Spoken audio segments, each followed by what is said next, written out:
Hello? All right. Okay, we're on. Well, thank you so much. Welcome to this final panel of the day.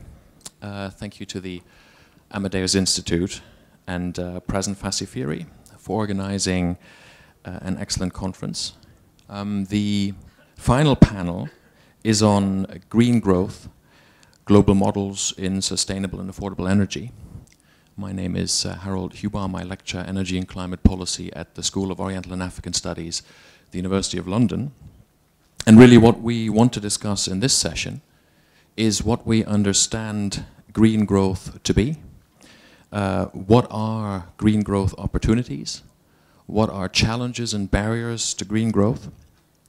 And one of the key challenges of the 21st century is to figure out how we can build an energy system that can address some of the key megatrends that the world is facing, and particularly developing countries are facing. So climate change, rapid population growth, urbanization, inequalities, industrial development that leads to growth in energy demand. And so how can we therefore build systems that provide energy that is sustainable, available, and affordable? I'm very happy to introduce a very distinguished panel to address these issues. I will introduce them in the order in which they will deliver their opening remarks. First is Minister Fouad Doueiri, Minister of Energy, Mines, Water and Environment of Morocco, a role he has held since January 2012. And before his work in government, the minister also gained experience as an accomplished businessman. Our second panelist and our second speaker today is Kevin Zara, the third from me, so the order is not quite right in which they're sitting. Kevin is the CEO of Noor Energy, which is a multi-technology solar power plant developer active in a number of countries around the Mediterranean: Morocco, Tunisia, France and Greece. And Kevin built this very successful company from the ground up. Our third speaker is Andreas Kramer. He's director of the Ecologic Institute in Germany and chair of the Ecologic Institute in the United States. And the Ecologic Institute is a leading international think tank working on environmental and developmental issues, providing policy-relevant research.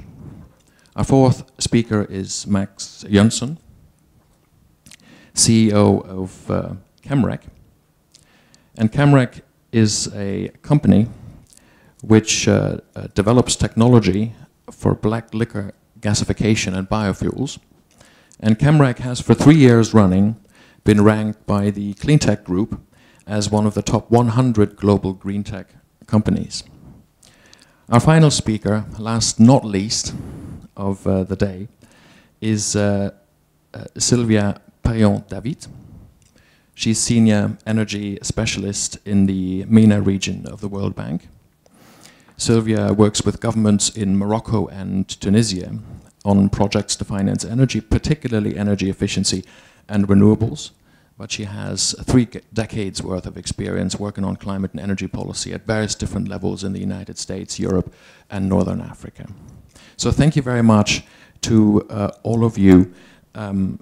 And I would like to begin by handing the word to Monsieur le Ministre.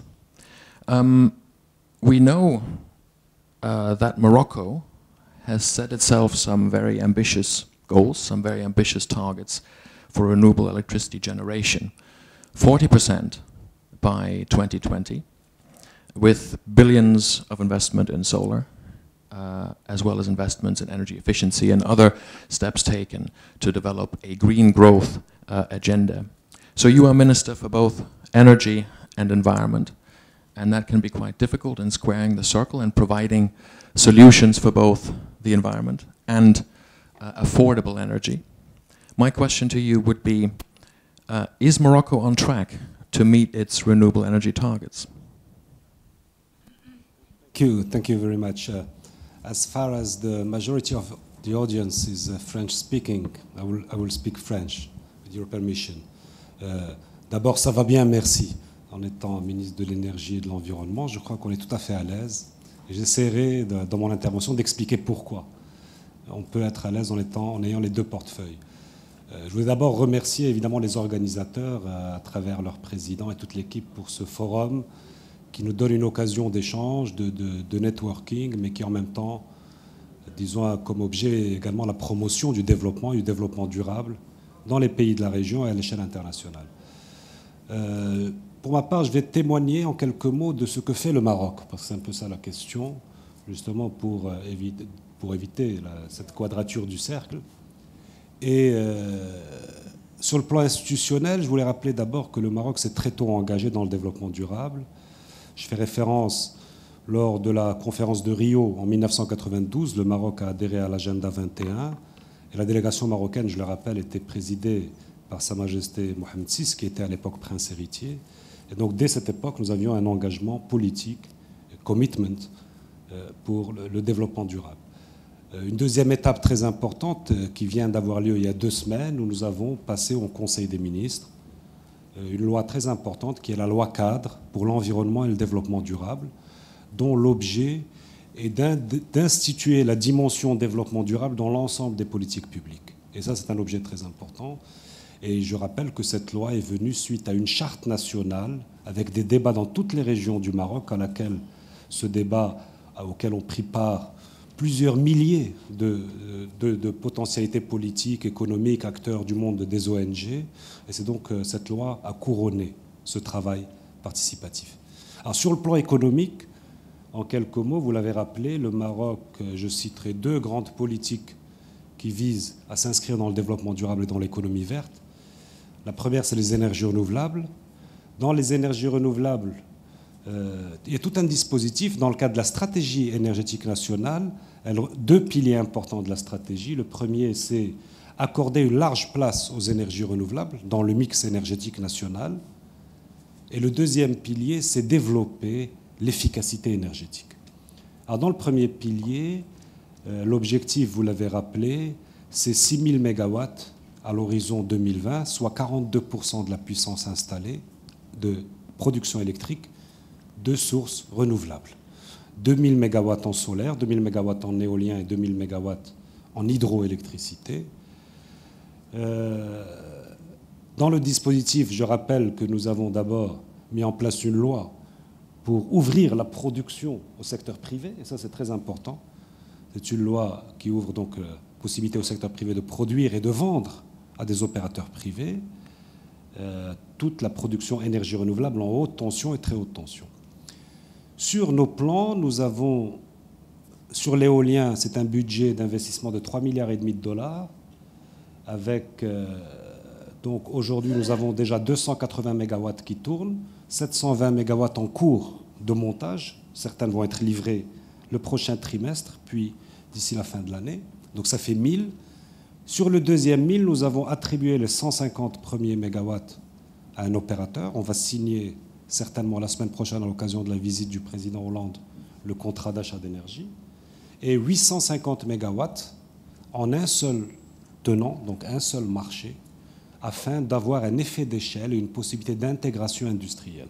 Donc sur le plan éolien, ça avance à un rythme soutenu. Sur le programme solaire, comme vous le savez, la première centrale, nous avons un objectif 2000 MW, un budget d'investissement de l'ordre de 9 milliards de dollars sur 5 sites. Le premier site est celui de Ouarzazate, sur lequel nous avons entamé la première tranche de 160 MW, qui sera la plus grande centrale thermosolaire technologie CSP TRUF dans le monde. Le deuxième, les 300 MW supplémentaires, nous venons de lancer l'appel à préqualification, ou à manifestation d'intérêt ou préqualification, et donc l'appel d'offres se déroulera pendant l'année 2013. Donc l'ensemble de ces 2 projets, alors j'ai un chiffre ici, parce que vous savez, quand on aime, on ne compte pas, mais je vais quand même vous donner le chiffre, c'est que ça nous permettrait d'économiser 2,5 millions de tonnes d'équivalent pétrole et 9,5 millions de tonnes de CO2, donc de gaz à effet de serre. Donc ça, c'est important. Donc au-delà du budget d'investissement, il y a l'économie d'énergie et l'économie en termes d'émissions de gaz à effet de serre. Alors, Le deuxième volet, c'est l'efficacité énergétique. L'objectif, c'est 12% d'économie à l'horizon 2020. Et là, nous avons commencé par des actions pilotes. Nous avons distribué 5 millions de lampes à basse consommation. Nous venons de commander 10 millions d'autres lampes à basse consommation. Nous avons des programmes, notamment dans les chauffe-eau solaires, des programmes importants, 1,5 million de mètres carrés de chauffe-eau solaires. Dans le pompage agricole, nous avons un objectif 10 000 pompes solaires dans les 3 ans à installer, mais également dans le photovoltaïque individuel. Je rappelle que 12% d'économie à l'horizon 2020, c'est potentiellement 2 milliards de dollars d'économie à ce moment-là, vu la consommation potentielle 2020. Donc ce n'est pas neutre. Enfin, je ne voudrais pas terminer sans parler d'un nouveau champ de l'économie verte au Maroc, qui est celui du tri, recyclage, revalorisation des déchets. Nous avons commencé cette année en instaurant une écotaxe qui est passée dans la loi de finances, qui sera applicable le 1er janvier 2014, applicable sur les matières plastiques et dont l'objet est de supporter une filière de recyclage et de revalorisation des déchets plastiques. Nous sommes en cours de finalisation de GIE, de groupements d'intérêt économique, avec les professionnels dans 3 filières liées à l'automobile, qui sont les batteries usées, les pneus usés et les huiles usagées, qui sont, comme vous le savez, des éléments très polluants, et dans lequel nous allons, en intégrant les ramasseurs actuels, c'est-à-dire le secteur informel actuel, en l'intégrant, le formalisant et le valorisant, disons, rendre des filières économiquement viables dans ces 3 secteurs. Voilà ce que je voulais dire comme un témoignage préliminaire sur l'expérience marocaine. Merci, Monsieur le Ministre, I should say. I would pass it on to our second speaker, Kevin Zara, as an investor and leading entrepreneur in the solar field. What is it that you want and need from government, and where do you see the challenges and barriers between the policy world and the business world in the transition to renewables? Thank you, Chairman. And also, I'd like to, of course, thank the organizers of this conference. It's always a great pleasure to be back in Morocco with my Moroccan friends. Je vais quand même parler en français, comme je pense qu'il y a une majorité de francophones dans la salle. Alors, bon, Monsieur le Ministre, Mesdames, Messieurs, je voudrais simplement commencer en parlant un peu des barrières institutionnelles. Les énergies renouvelables, ils ont besoin d'un cadre défini, économique et légal pour pouvoir prendre forme. Et le Maroc est vraiment, je confirme les mots de Monsieur le Ministre, le Maroc est un pionnier de la région, il n'y a aucun doute. Et c'est pour ça que c'est toujours un plaisir de revenir au Maroc, parce qu'il y a tellement d'opportunités. Il y a les opportunités dans les appels d'offres, nous on est dans le solaire, il y a un cadre institutionnel très très défini d'appels d'offres auprès de Mazen, par Trans Technologiques, et nous, notre société y participe. Mais il y a aussi des opportunités dans le secteur privé, parallèles. Et ça, c'est très, très intéressant, parce que là, on peut bouger à notre propre rythme et travailler avec les entreprises du secteur privé et même du secteur public marocain. Et vraiment choisir les technologies qui sont plus appropriées. Et c'est vraiment il y a un très large champ d'action, et c'est vraiment sur des bases économiques. Et ce qui est dans le contexte régional très important, parce que ce que je vais vous dire, c'est lié à mes commentaires qui vont venir après. Le Maroc et la région a des ressources naturelles d'énergie renouvelable très très riches, beaucoup plus riches qu'en Europe, surtout dans le solaire. Ce qui fait que c'est moins cher. On a des avantages de coût dans la région de produire de l'électricité verte. Même dans l'éolien, il y a des ressources exceptionnelles au Maroc. Alors, en théorie, il y a une opportunité d'export. Mais malheureusement, il n'y a pas un marché libre. Et l'Europe est extrêmement protectionniste dans ce secteur. Et ça, c'est vraiment un des plus grands commentaires que je fais ici aujourd'hui. Et c'est ça, je suis censé de parler quelles sont les barrières à la croissance verte. C'est le protectionnisme et c'est le manque de liens internationaux et de possibilités d'exportation dans un contexte de marché libre comme pour les biens physiques. Alors, si on regarde ces deux conditions pour qu'il y ait vraiment une croissance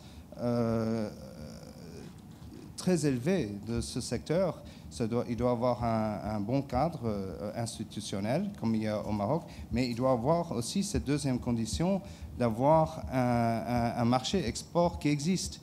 En Europe, on valorise l'électricité verte et on la paye plus cher. Il y a tout un système de feed-in tariff.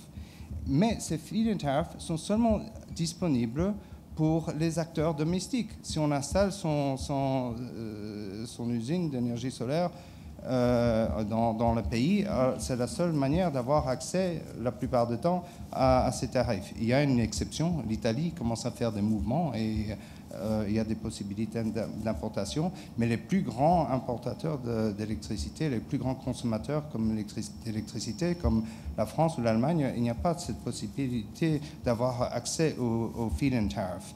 Et ça, c'est vraiment une très, très grande barrière au lancement de l'économie verte dans la région. Mais bon, c'est quand même important de parler des autres barrières. Le Maroc reste une exception. Nous, on est très présents en Tunisie et on essaye d'être, on fait des efforts dans d'autres pays de la région de temps en temps. Mais il y a ce manque de cadre juridique et institutionnel. Et aussi, il y a une attitude culturelle que le secteur énergie appartient à l'État et au fait qu'il y a un rôle très limité au secteur privé. Et ça, c'est la règle générale. Et je pense que notre panel d'Amérique latine a parlé vraiment de l'ouverture extraordinaire du marché énergie mexicain. Mais il faut ce genre d'ouverture dans la région. Et nous, on travaille depuis quelques années maintenant avec, je pense que c'est le 4e gouvernement tunisien avec lequel on négocie pour essayer d'ouvrir le marché et d'établir le cadre juridique pour qu'il y ait une participation du secteur privé qui est possible. Mais je voulais simplement conclure que bon, il faut avoir les conditions domestiques du marché intérieur qui permet le développement des énergies renouvelables. Mais la deuxième condition pour que le marché vraiment repart en force, c'est qu'il y a une absence de protectionnisme et une ouverture du marché. Et pour la région, je pense que c'est le marché le plus important, c'est le marché européen. Merci.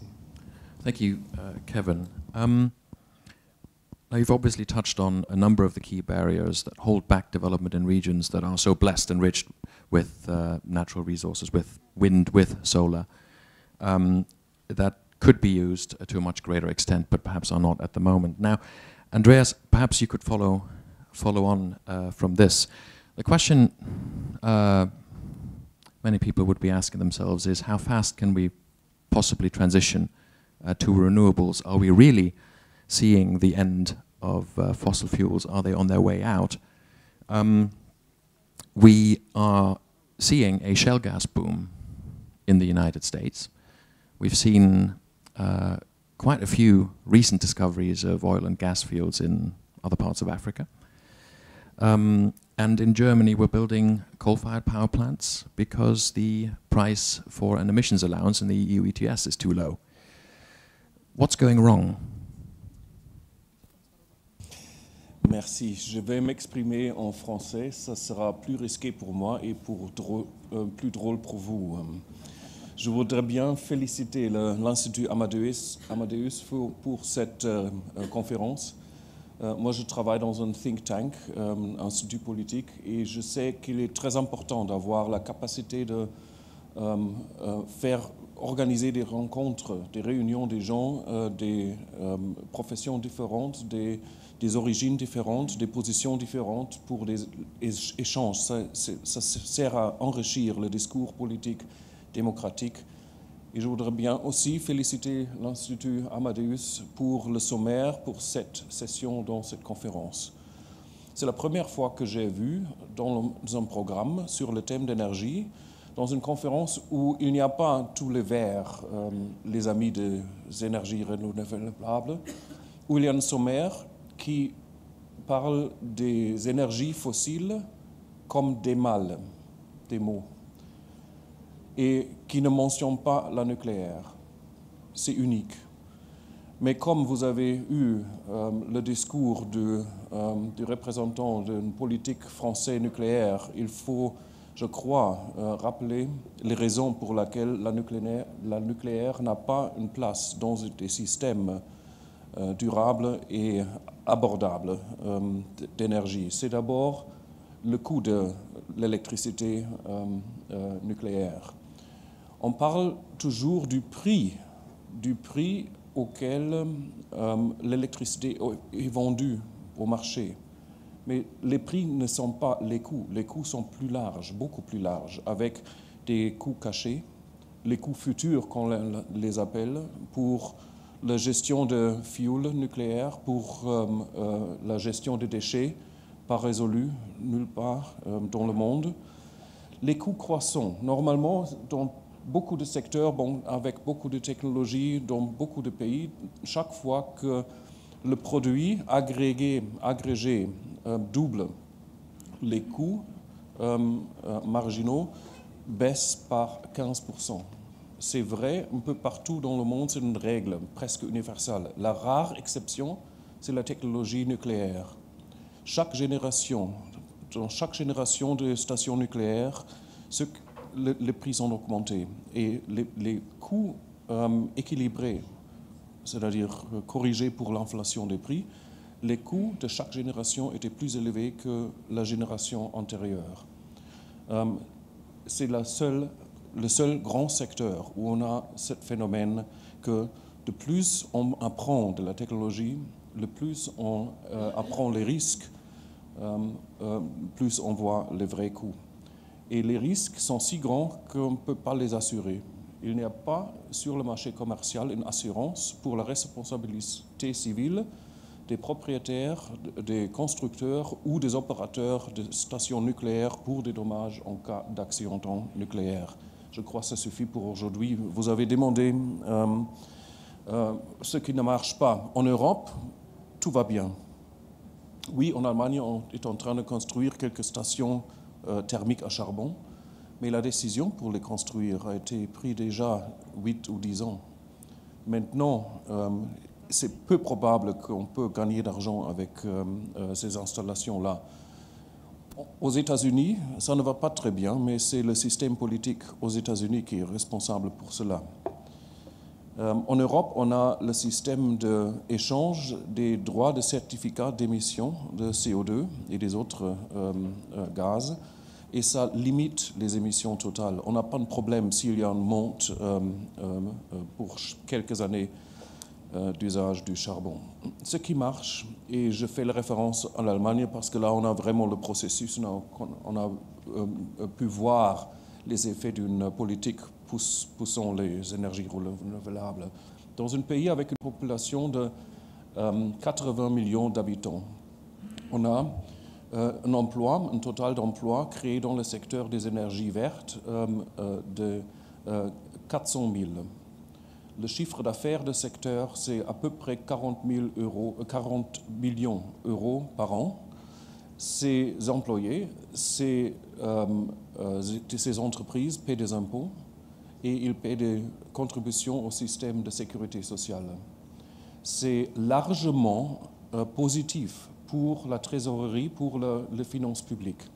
S'il faut trouver une solution pour le double problème de déficit et de dette dans quelques pays en Europe, c'est ça, la politique pour protéger, pour promouvoir les énergies vertes avec les effets de des impôts et des charges sociales. Substitution des importations d'énergie fossile, quelques milliards chaque année. Nous avons maintenant une industrie dynamique et innovatrice. Et ça donne des chances, des opportunités dans le marché global. L'Allemagne, avec les difficultés pendant des décennies qu'on a travaillé là-dessus, a vraiment essayé de développer une solution pour un défi global et a développé non seulement les technologies spécifiques, mais aussi la compréhension comment le système doit changer, comment on peut gérer le système énergétique d'un pays avec ces nouvelles formes d'énergie intégrées là-dedans. Le but, l'objectif pour l'Allemagne est d'avoir 80% d'énergie renouvelable dans le secteur électrique en 2050. Moi, je crois que l'Allemagne peut y arriver en 2035 parce que tous les modèles qu'on a à présent travaillent sans référence à la flexibilité de la demande. C'est simplement des politiques sur l'offre et pas sur la demande. Mais si on ajoute aussi des politiques sur la demande, ça peut aller plus vite. Et l'électrification du transport individuel, ça va créer beaucoup de stockage, possibilité de stocker l'électricité dans les accumulateurs des voitures. Et ça peut équilibrer le réseau et on peut aller plus vite. 2035 pour l'Allemagne. Pour le Maroc, plus vite, je crois. Thank you. I find myself in a situation that I've not been in before, that the chair is the only one to speak English and everyone else on the panel speaks French. I'm half hoping that Max might save me, but doesn't look like it. I would like to move on and actually follow up on this final point that you made, and transportation. And Minister De Geer, you also spoke on this to some extent. Because in transport, we haven't made as much progress, if you will, as we have in electricity, moving to renewables. And globally, we're very much an oil-based business still, and some biofuel. But Max, so while there has been this move towards renewables and electricity, we need to consider transport as well from a sustainability and affordability perspective. Do you see decision makers put in place conditions for a climate neutral transport system? And how can we scale this up fast? I won't save you. Je vais parler en français. Je tiens d'abord à remercier les organisateurs de la conférence, que je trouve qu'il y a une conférence très importante et très pertinente. Je tiens aussi à féliciter le Maroc pour avoir fait des progrès très concrets. Parce que souvent dans ce domaine, on voit toutes sortes d'instruments, par exemple le European Emissions Trading System, des certificats, qui servent très bien à spéculer. On peut gagner des sous avec ça, mais ce n'est pas en produisant de l'énergie, c'est en spéculant. Donc félicitations pour des progrès très concrets. Je voulais aussi noter que je suis ici pour représenter Chemrec, qui est une société de technologie de biocarburants. Je suis aussi un promoteur de centrales électriques dans le domaine des fossiles. Donc je suis placé de façon adéquate pour comparer les deux activités et le fossile vers le renouvelable. Donc je vais retourner à ça.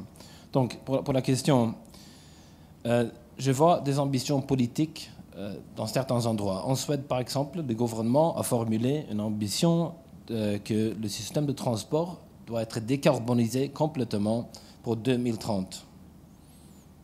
Okay? Et ça c'est assez ambitieux. Okay? Ils ne savent pas encore comment le faire, mais la bonne nouvelle, c'est possible de le faire. Okay? Et pour être très concret, ça a un coût pour la Suède, qui est un pays de 10 millions d'habitants, et une consommation d'à peu près 10 millions de tonnes de combustible. Ça coûterait environ 20 milliards d'euros de mettre en place des usines. Si on voulait hypothétiquement produire tout ce carburant en Suède de façon renouvelable, deuxième génération, pas concurrentielle avec la nourriture, ça coûterait 20 milliards d'euros. Donc c'est une somme importante, mais il faut mettre ça en perspective. Le secteur financier en Suède gagne à peu près 20 milliards d'euros dans 2 ans. Donc le bénéfice du secteur financier en Suède, c'est 20 milliards d'euros dans 2 ans. Donc je pense qu'il faut noter aussi, ça c'est juste un exemple, mais il faut noter aussi qu'il y a des choix difficiles à faire pour avoir de la croissance dans les énergies renouvelables. Il faut un choix politique entre certains secteurs. Et donc, comme ça, c'est possible à faire cette transformation. Maintenant, le progrès dans le biocarburant n'a pas été similaire à celle de l'électricité. Un des raisons, c'est que les tarifs pour l'électricité ont fourni une allocation de risque qui est beaucoup plus solide que celle qu'on trouve pour des fabrications de biocarburants. En Europe, la plupart des croissances en Allemagne, etc., et en Espagne, c'était basé sur des feed-in tariffs, donc avec un prix garanti. Maintenant, si on va produire de biocarburants, on a 2 problèmes. D'abord, les systèmes de support au prix sont beaucoup moins prévisibles. Ni le niveau, ni la durée de ces programmes est connu, donc c'est difficile à investir. L'autre chose, il y a une économie d'échelle énorme quand il s'agit de fabrication de biocarburants. Des éoliens, surtout, ça peut se faire dans des unités où chacune est assez petite. Par contre, en biocarburant, on ne peut pas avoir l'économie d'échelle dans la 2e génération pour des usines qui sont plus petites que plusieurs centaines de millions d'euros. Donc ça, je dirais, c'est les 2 causes principales pour le retard. Ceci dit, dans nos solutions pour décarboniser les transports, il faut des biocarburants liquides. Parce que les piles ou les batteries, ils n'ont pas une densité d'énergie suffisante pour beaucoup de applications. Par exemple, le transport lourd, ça va être très très longtemps avant que le camion peut tourner avec des batteries. Donc il faut plusieurs solutions ici. Et voilà quelques mots sur ça. Dernière remarque peut-être. Si je sors de ce niveau et je prends un peu une perspective plus globale, j'aimerais bien noter il y a un scientifique allemand, Meinhauser, qui a calculé le budget CO2 qui nous reste. Donc il a calculé si on va avoir une probabilité de 80% de rester avec un réchauffement inférieur à 2 degrés. Il a calculé combien de CO2 est-ce qu'on peut émettre encore. Et c'est très peu. C'est 600 gigatonnes. Et ça, avec le taux de combustion qu'on a actuellement, ça équivaut à 11 ans. 11 ans. Ça, c'est pas beaucoup. L'autre chose qu'on peut observer, c'est que les 200 sociétés pétrolières les plus grandes, ils ont des réserves prouvées d'à peu près 3000 gigatonnes. Donc, ils sont 5 fois plus que ce qu'on peut se permettre à brûler. Donc ça, c'est un problème. Donc ça montre qu'il y a une vraie urgence. Et je pense que ça soit dans le domaine de biocarburants ou dans les autres domaines, on ne peut pas continuer comme on fait maintenant. C'est très bien les projets qu'on a fait, mais il faut vraiment monter le niveau et accélérer ça. Thank you.